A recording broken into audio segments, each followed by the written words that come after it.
Parents, you likely know about this. Measles making news around the country and right here in our area with an outbreak in Spencerport. We're joined in studio with Dr. Elizabeth Murray, taking your questions on Facebook Live all throughout the show and, of course, answering them this morning. Thank you so much for coming on. Sure. Obviously a very important topic, and you just posted a link to schools so that parents can go on and see the vaccination rates. Right, it's a New York State link, so you can look to see vaccination rate by type in your child's school.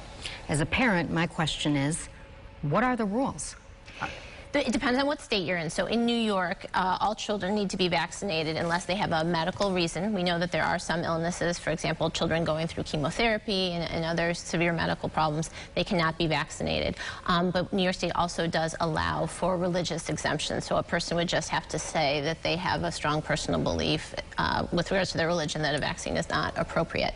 Some states around the country also allow for philosophical exemptions, and then some states do the opposite. For example, California only allows for medical exemptions, and there are starting to be more and more states that are realizing this is something that we really need to be very, very careful about.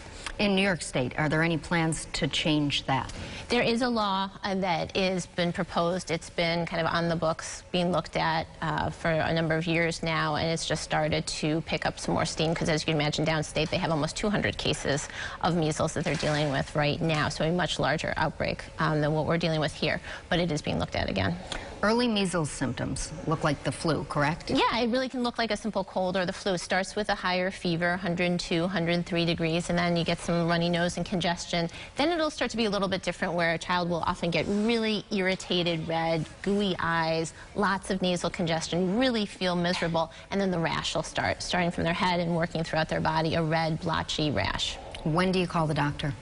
So once you start to have the rash especially, that would be a clue that something different is going on. You know, usually early on, children, like I said, just are kind of uncomfortable, they're miserable, they usually feel better with some Motrin or Tylenol. But we don't want, if you have concerns about measles, we don't want somebody showing up unannounced at a doctor's office or an emergency department just because of the contagious factor. So if you ever have a question, if you have a concern, reach out to your doctor first and come up with a plan. So call your doctor. Call your doctor. All right, Dr. Murray, thank you so much. We appreciate you being here. She'll be here all morning. You can send questions live on the News 8 Facebook page.